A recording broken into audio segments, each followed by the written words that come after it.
안녕하세요. 백목사의 기독교적 저출산 대책. 이번에는 일반 저출산 대책 논문을 소개합니다.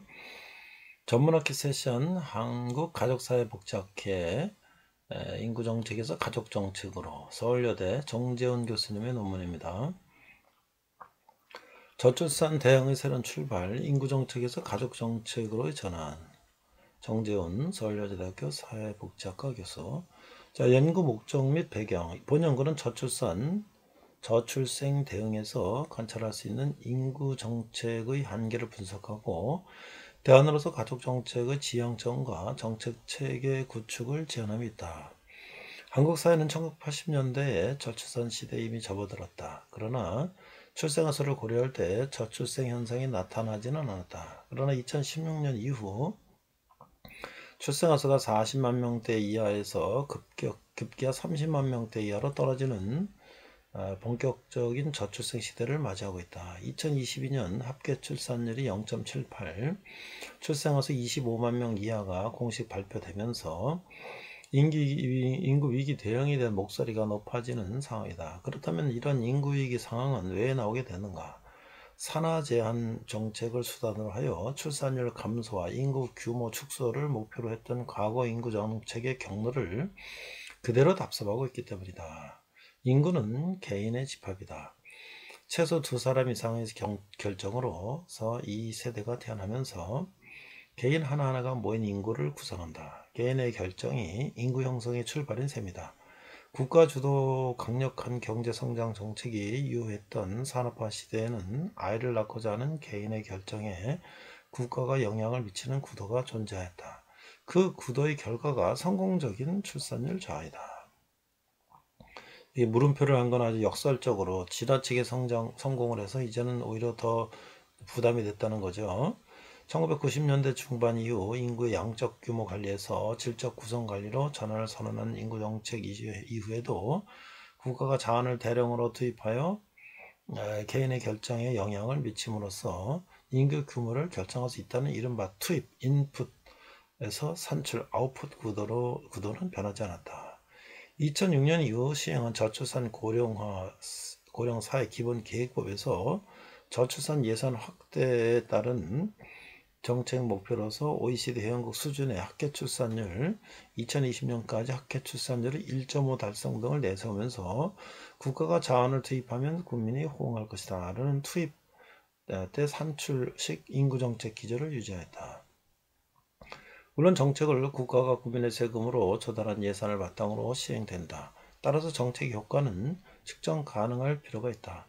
아니 가능해야 한다. 그래서 4차 저출산 고령사회 기본계획에서 이전 기본계획에서 제시하였던 합계 출산율을 목표를 포기하고 삶의 질 개선을 통한 개인의 선택으로 출산 관련 결정을 국민에게 맡겼던 기조 변화에 대한 비판의 목소리가 높기도 하다.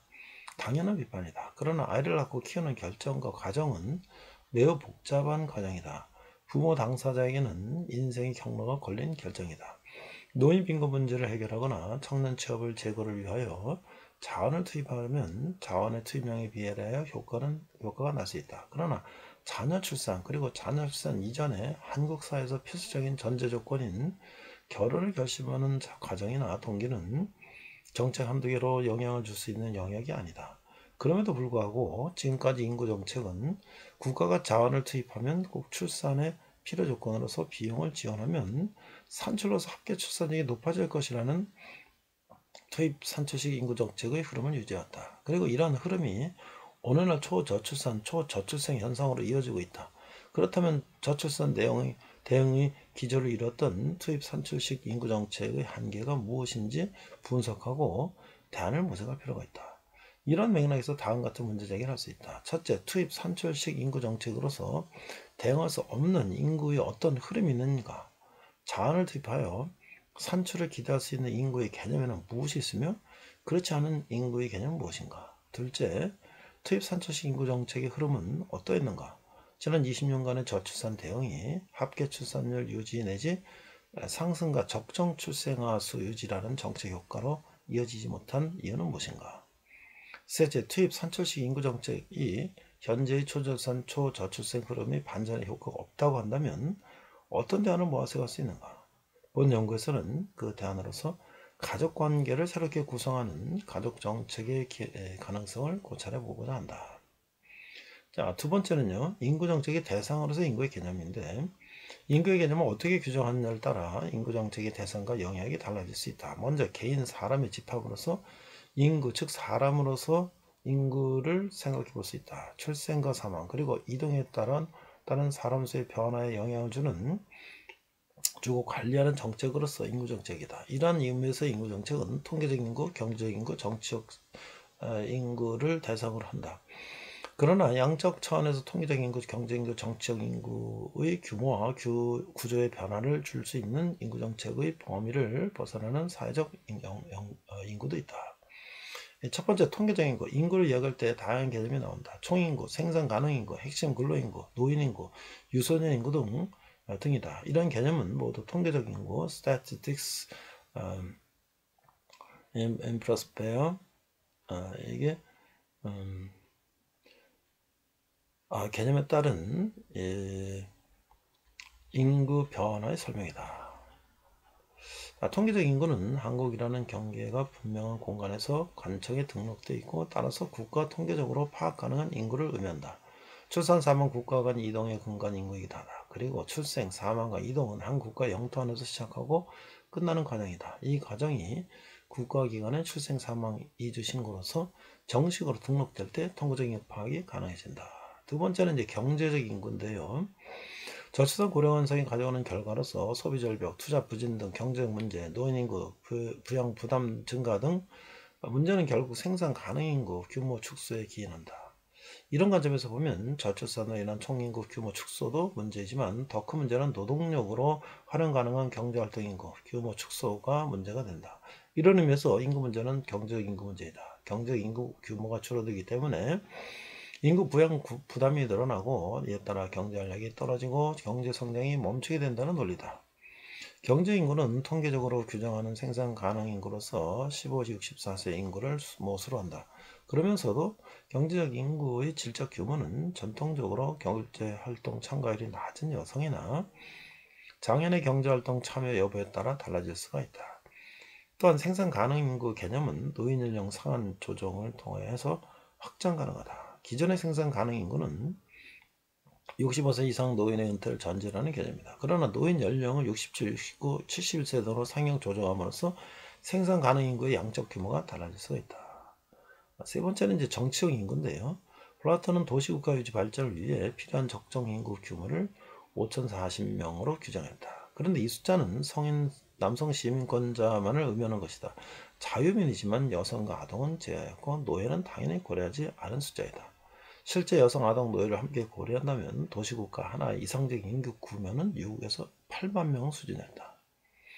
정치적 인구가 권력 생산의 주체로서 사람을 의미함을 알 수가 있다. 결국 정치적 인구는 참정권을 가진 유권자 집단이다. 따라서 정치적 인구 형성의 전제 조건은 국적을 갖고 있는 국민이다.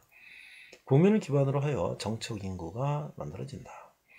정치적 인구의 규모는 유권자 수와 일치하지만 정치적 인구의 질적 차원은 다음 같은 경로를 통해 형성된다. 첫째, 집단적 정체성. 컬렉티브 아이덴티티인데요. 형성이다. 국민으로서 집단적 정체성은 국민을 만들어내는 정책 및 상징 조직, 법 질서, 행정 조직을 통해 형성된다. 예를 들어 국민이기 때문에 받을 수 있는 수많은 권리를 만들어내는 반면 외국인이 때문에 받는 차별에 대해서는 소극적 개입을 한다. 외국인 입대를 허용하지 않는 국민 개방제를 통해 국민으로서의 정체성을 강화하는 것도 하나의 사례이다. 둘째, 상징적 의례, 행사,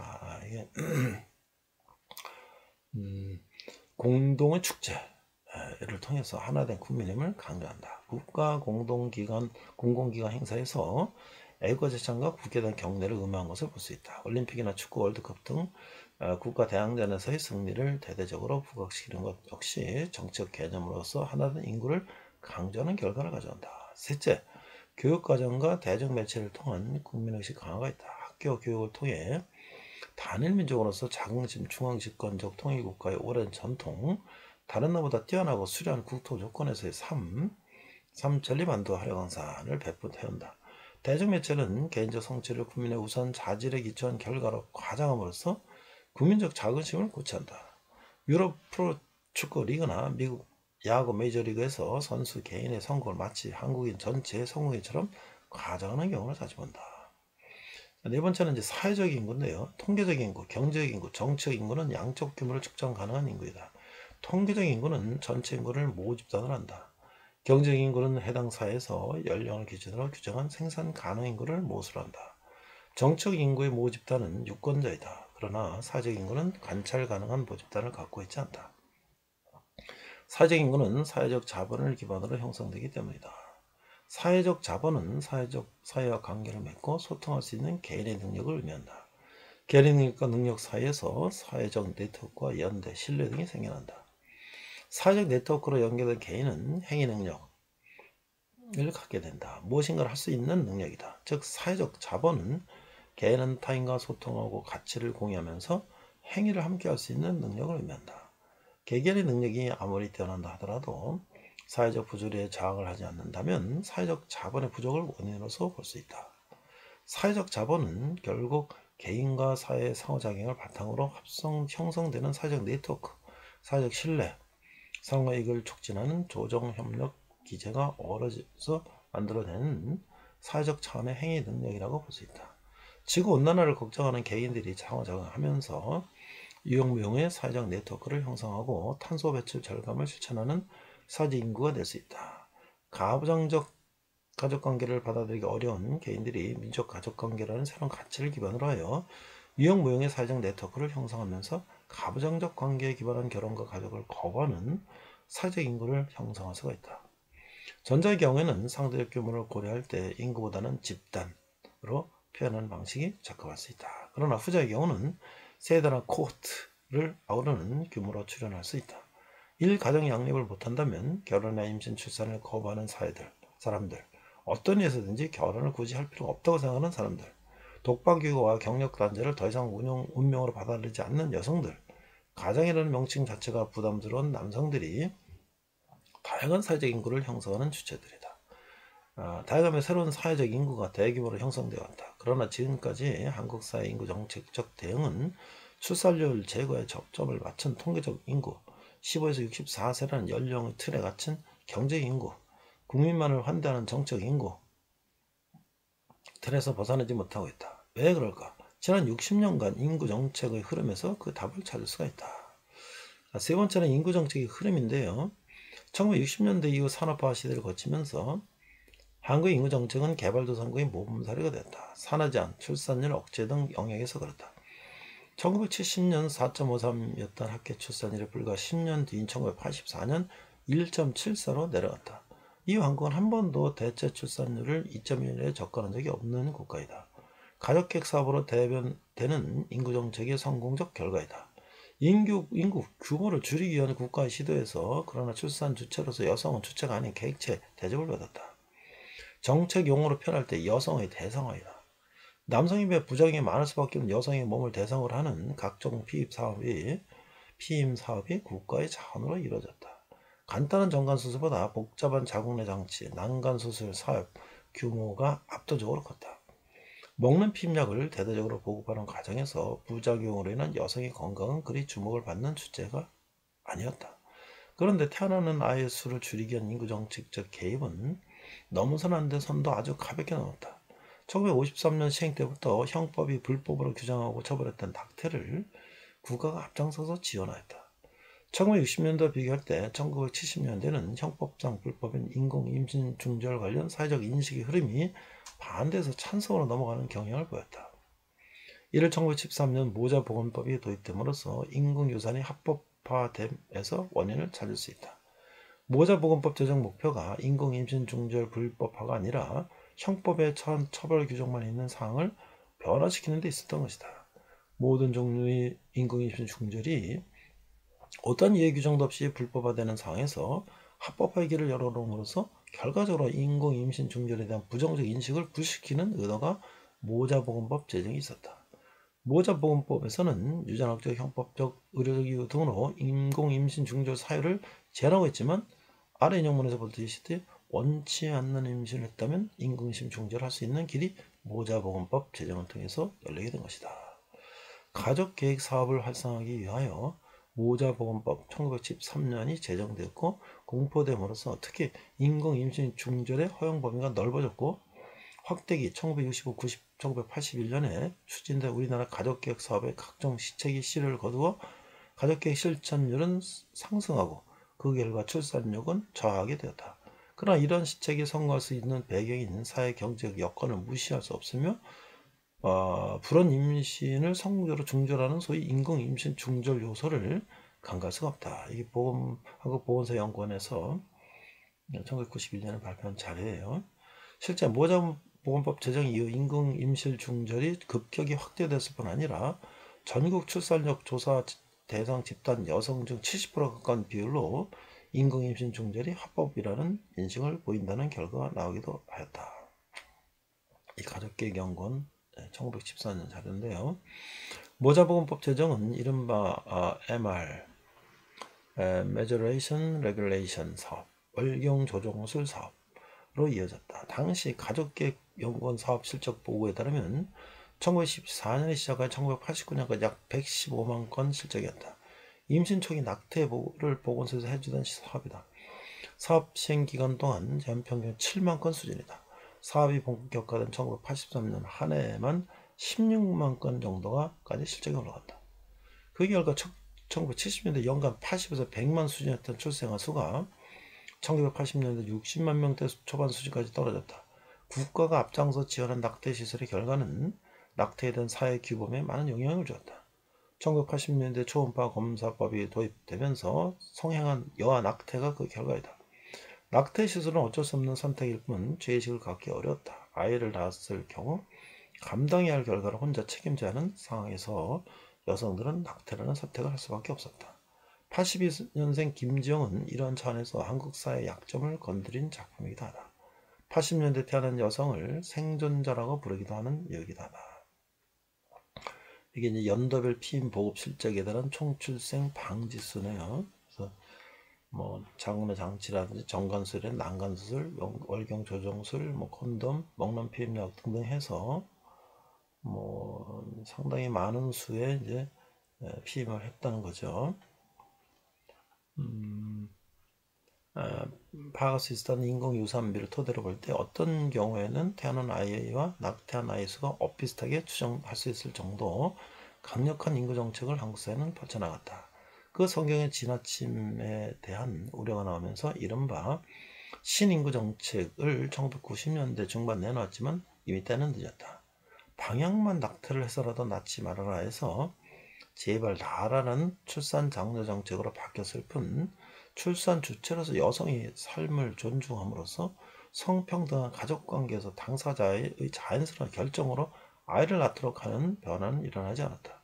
제1차에서 3차에 이르는 저출산 고령화 사회 기본계획에서 성평등한 임신 출산 돌봄은 금기어였다. 4차 기본계획에서 성평등하고 공정한 사회라는 목표 제시를 하였지만 성평등한 사회 실체를 기본계획을 통해서 그려보기는 어렵다. 자, 이제 만약에 결론인데 본 내용에 인구정책에서 가족정책으로 출산 장려를 통한 인구 규모 증가라는 정책 의도가 도저히 실현될 절망이 보이지 않는 가운데 이제는 양적 관리가 아니라 인구 질적 관리로서 방향 전환이 필요한 때라는 주장이 나온다. 맞는 얘기다. 그런데 인구 정책이라는 틀 속에서 질적 관리의 결과는 결국 적정 인구 규모라는 양적 차원으로 나타날 수밖에 없다. 어떤 길로 가든지 간에 사회 구성원에게 아이를 낳으라는 메시지로 기결될 수밖에 없는 인구 정책에 대한 사회적 반감을 어떻게 해소할 수 있는가? 저출산은 저출산이고 저출생은 저출생이라는 용어의 차이가 있음에도 불구하고 한국 사회에서는 왜 저출산은 성차별적 용어이고 저출생은 성평등적 용어다라는 선동적 주장이 호응을 얻게 됐을까? 방향은 바꿨지만 결국 국가가 이렇게 투자하면 사람들은 아이를 낳을 것이야는 산업화 시대 자원 투입 경제 성장식의 정책적 접근은 아이를 낳고 키우는 인생 과제에 대한 부정적 이미지만 강할 것이다.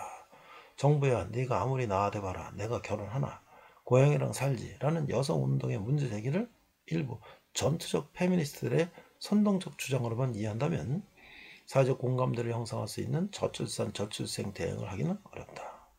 게다가 인구의 질적 수준은 결국 인구를 구성하는 개인의 질적 수준이 모인 집합이다. 그런데 개인의 질적 수준을 높이는 정책의 결과를 어떻게 그려낼 수 있을까? 결국 개인의 질적 수준은 개인이 누릴 수 있는 인생에서의 기회, 삶의 질 등을 의미하는 개념이 될 것이다. 인생에서 기회와 삶의 질 수준을 높이는 많은 정책 영역이 있다. 특히 아이를 낳고 기르는 영역에서 가족 정책의 역할이 중요하다. 여성가족부 체제에서 지금까지 한국의 가족 정책은 다문화 한부모 가족 중심 이른바 사회적 약자 집단 대상에 머물렀다. 세계에서 유래를 찾아보기 어려운 저출산, 저출생의 고착화 현상 앞에서 영유아돌봄은 복지부, 초동돌봄은 교육부, 육아휴직은 고용노동부에 흩어져 있다. 여성가족부는 여전히 건강한 가족을 강조하는 건강가족 기본법에 갇혀 채 5년에 한 번씩 다른 부처 가족지원 사업들을 모은 건강가족 기본 계획을만 발표할 뿐이다. 포괄적 가족정책의 컨트롤 타워도 없었고 그런 의미의 가족정책 자체가 존재하지 않았다. 이제는 대중을 설득할 수 있는 새로운 정책 아이템을 만들어야 할 때임을 감안할 때 가족정책의 역할에 주목할 필요가 있다. 그렇다면 어떤 모습의 가족정책을 찾을 수 있을까? 대안을 찾아서 대안으로서 가족정책은 출산 주체로서의 여성의 지위에 대한 인식 변화에서 출발해야 한다. 이러한 인식 변화는 민주적 가족관계를 전제로 한 혹은 민주적 가족관계를 추구하는 가족정책으로 이어진다. 또한 가족정책의 새로운 컨트롤 타워를 필요로 하게 된다. 출산 주체로서의 여성이지 한국에서 대체로 왜 나의 아이를 낳지 않는가를 물어보는 사회조사를 하면 가장 많이 나오는 응답이 일자리, 비용부담, 주거 문제 등이다. 설문 문항에 함께 포함되어 있는 성차별적 욕소, 여성의 독박 육아와 경력 단절 등은 응답 비중이 이리 높은 편이 아니다. 이를 근거로 저출산, 저출생 대응에서 성평등의 비중이 그리 중요하지 않다는 주장을 한다. 타당한 주장인가? 아니다. 여러 가지 문항 중 하나에만 고르라고 한다면 사람은 대체로 당장 피부로 느끼는 이 어려움에 주목하게 된다. 한국처럼 치열하면서 미래에 대하여 극도의 불안감을 사람들이 안고 사는 경쟁 사회에서 하루하루 당장 먹고 사는 문제의 눈길이 가게 된다. 그렇다면 먹고 사는 문제가 해결되고 이사갈 걱정 없이 살 수 있는 집이 생긴다면 사람들이 아이를 낳기 시작할까? 지금보다 변화가 있겠지만 두 사람이 만나서 두 아이를 낳아서 지속되는 사회의 모습은 기대하기 어려울 것이다. 아이를 낳고 기르기 시작하는 순간 출산 주체로서의 여성이 겪어야 할 문제가 사라지지 않는 한 출산율이 1.0을 벗어날 수는 있을지 모르지만 대체 출산율에 접근하는 변화는 영영 기대하기 어렵게 될 것이다. 먹고 사는 과제는 아이를 낳고 기르는 생활에서 중요한 과제가 많다. 그러나 먹고 사니즘만으로 출산 주체로서 여성에게 희망을 줄 수 없다. 학교를 졸업하고 똑같이 입사하고 사업을 시작하면서 사회생활에 첫발을 내디뎠지만 임신, 출산, 육아로 독박 육아와 이로 인한 경력 단절로 이어지는 삶을 눈앞에서 뻔히 보면서 아이를 낳겠다고 결심하는 여성의 수는 이제 과거처럼 많지 않다. 이행의 계곡이라는 개념이 있다. 여성 고용률이 높아질수록 출산율이 떨어지다가 어느 순간 바닥을 친 출산율이 고용률 증가와 양의 상관관계를 가지면서 증가하는 현상이다. 서유럽 복지국가에서 1970, 80년대 이후 90년대까지 독일처럼 늦은 국가의 경우에는 2000년대에 이르기까지 진행되고 있는 현상이다. 이미 주거, 고용, 돌봄, 교육비용, 노후소득 보장 등 출산, 양육 관련 불안 요인을 상당 수준에서 해결하는 복지국가 체제를 갖춘 시기에 서유럽 복지국가에서 여성 사회 진출이 본격화되었다. 1960년대 말 70년대 초 신여성운동의 물결이 일어나고 가족, 삶 관련 가치관이 변하면서 일어난 현상이다. 그러나 널리 알려졌다시피 1942년 영국의 베버리지 플랜은 상징하는 전업복지국가의 기본적 설계에 대해서 보면 저기에서 돌봄 양육은 여성의 몫이었다. 산업사회, 임금 노동자로서의 남성의 안정적 고용, 전업주부로서 여성의 무보석 가사, 돌봄 노동을 전제로 탄생한 복지국가였기 때문이다. 가장 가족부양자로서의 남성 노동자가 갖게 되는 실업, 질병, 사고, 장애, 노령 등 사회적 위험에 대응하며 사회적 위험 발생 이전에는 남성 아빠가 사회적 위험 발생 이후에는 가족부양 가능성의 일정 부분을 사회보장 제도로서 국가가 떠맡는 전형적인 가부장적 복지국가 체제를 구축한 것이다. 이게 베버리지 보고서가 1940년대 영국에서 나왔는데 남성 위주의 제도였다는 거죠. 1인 부양자 모델에 기초한 복지국가 체제를 유지하기 위해 여성의 무보수가사, 돌봄 노동은 매우 중요한 요소였다. 사회구성은 돌봄 비용을 국가가 여성에게 떠넘길 수 있었기 때문이다. 베버리지 보고서 117조에 나오는 내용이다. 한글을 보니까요. 사회보장제도는 결혼에 대하여 불이익보다는 보상을 우선한다. 전업주부의 시위는 형식적으로나 실질적으로 모두 인정받는다. 남편에게 경제적으로 의존하는 존재가 아니라 더 이상 사회적 위험으로 인하여 서로 나눌 수 없는 상황이 되었을 때 급여와 연금을 나눌 수 있는 파트너로서 지위를 인정한다. 향후 30년 동안 어머니로서 전업주부가 영국인과 영국적 이상을 전 세계에 알리고 실현하는 데 결정적 역할을 하게 될 것이다. 자, 가사 돌봄 노동을 무보수로 하는 여성에게는 남편의 독자적 수급권에 기초한 사회보장제도에 대한 파생적 수급권을 인정함을 파트너로서 여성의 지위로 규정하였다. 둘째 자녀부터 주당 5실링씩 지급하는 가족수당이 또 그런 의미에서 아빠가 아닌 엄마에게 지급하였다. 남성 부양자, 여성 돌봄자에 기초한 가부장적 1인 부양자 복지국가 모델은 1970년에 들어오면서 균열이 생기기 시작했다.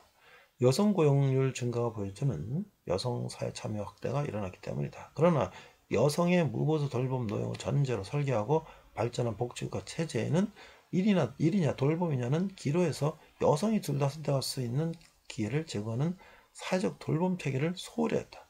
결국 노동자로서 경력을 선택한 여성 수가 많아지면서 나타난 현상이 출산율과 고용률의 부적 상관관계다.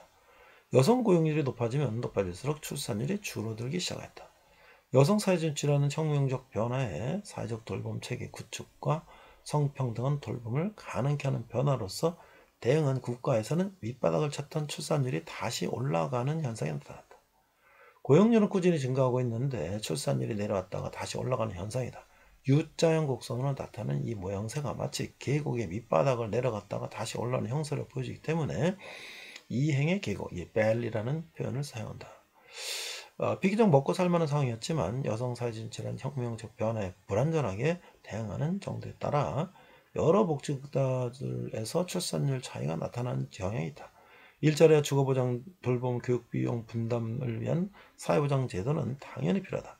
그러나 이러한 필요 조건이 충족되었다고 출산 주체로서 여성이 아이를 낳는 것도 많은 것은 아니다. 아이를 낳아도 내 인생에서 당연한 불이익이 없다는 확신이 들어야 아이를 낳을 것이다. 기성세대 여성들이 당연히 낳았던 아이에 대한 기대를 더 이상 한국 사회가 해서는 안 된다. 필요 조건으로서 비용과 양육 환경 문제를 지속적으로 해결하지만 성평등한 돌봄이라는 충분 조건을 빠뜨리면 출산율은 올라가지 않는다. 서유럽 복지국가는 필요 조건 충족에도 불구하고 나타난 저출산 현상의 충분 조건으로서 성평등 돌봄을 추가함으로써 저출산의 계곡을 빠져나오는 양상을 보인다. 한국은 필요 조건조차 제대로 되지 않다 보니 충분 조건에 눈을 돌리지 못할 수도 있다. 그러나 후발적으로서 한국은 두 가지 과제를 함께 해결해야 한다. 이미 사례를 배우고 있으니 필요 조건과 충분 조건의 동시 충족이라는 두 트랙 전략을 구사할 수 있는 전략 수립도 할 수 있다. 여성의 몸을 통해서야만 아이가 세상빛을 볼 수 있다는 의미에서 여성은 출산 주체다.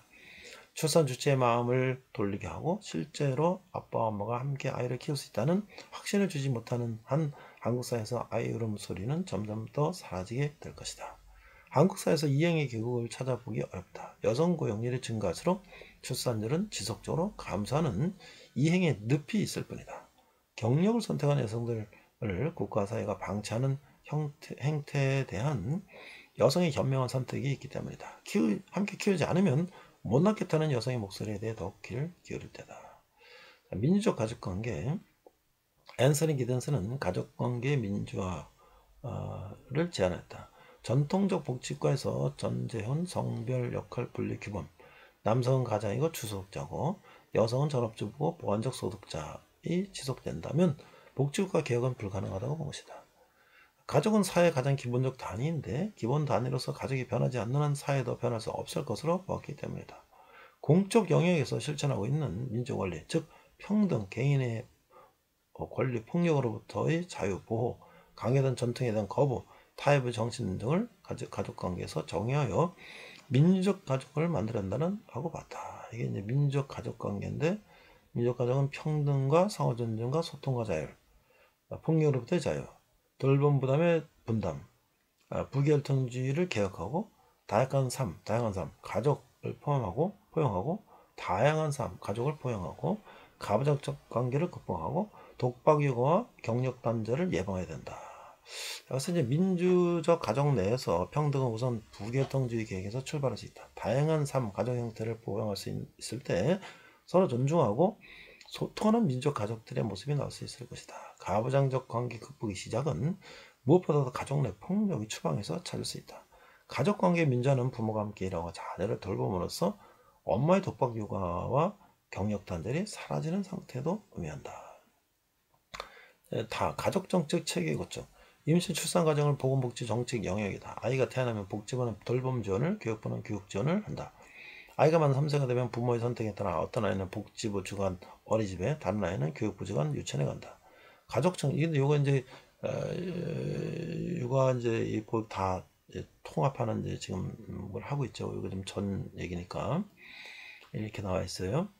그래서 이제 부모적 지원으로 여성가족과 슬쩍 끼어들기도 한다. 취업활동 부모들이 일가정 양립을 위해 치열한 생활시간 조직을 할 때 이를 저는 중업처는 고용노동부다. 건강가정기본법에 따라 건강가정기본계획에 기초하여 가족정책을 내놓는 중업부처는 여성가족부다. 그러나 가족정책 중업으로부터 여성가족부 역할을 초월하기만 하다. 부모의 가정 양립을 주도할 수도 사회적 돌봄 체계의 근간으로서 어린이집 유치원에 대한 가족 관점에서의 개입은 여성가족부 영역 밖이다. 부처가 넘나볼 수 없는 영역이다.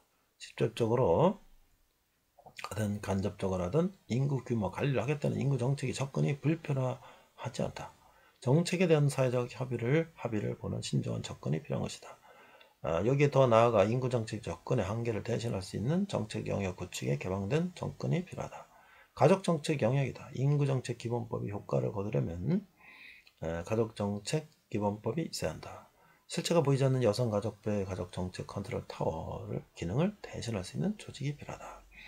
2023년 6월 저출산 고령사회위원회에서 인구정책 관계 부처가 모두 참여하는 통합범부처 협의체로 구성하여 정책 간 연계, 부처 간 협의를 강화하기 위하여 인구정책기획단이 출발했다. 인구정책기획단 내 가족정책 컨트롤 타워 기능을 강화하는 별도 조직을 구성할 필요가 있다.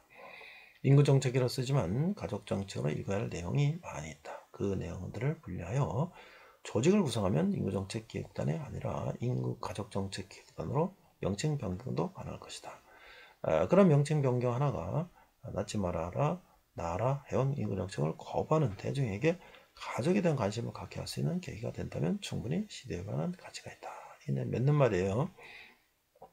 미국 여론조사기관 퓨 리서치 센터가 자신의 삶을 의미있게 만드는 가치는 무엇인가? 라는 질문을 토대로 한 조사에서 17개국 중 14개국에서 1위가 가족으로 나왔지만 한국에서는 물질, 돈이 나왔다는 언론 보도가 2022년 11월경에 일제히 있었다.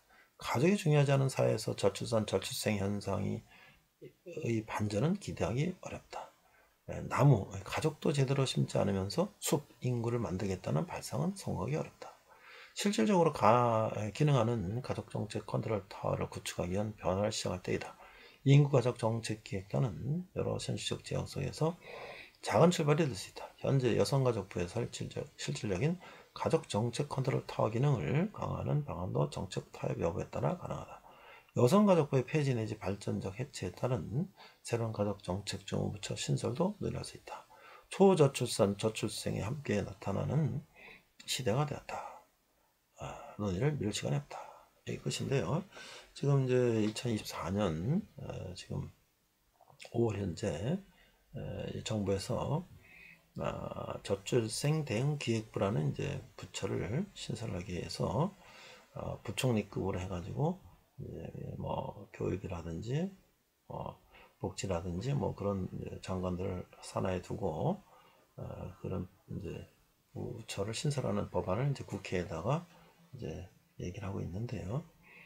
조속히 실천이 돼서 지금 산재되어 있는 거는 이제 저출산 저출생 대책이 통합되고 실질적으로 이제 이게 저출산 고령사 위원회는 사실 그 위원회는 예산 집행도 없고 행정부처가 아니기 때문에 이런 실제 행정 부처가 생겨야 된다라는 게 현재 취지고 그거를 밑받침하는 이런 정재현 교수님의 논문이었습니다. 이상 백목사의 기독교적 저출산 대책 일반 논문을 읽어봤습니다.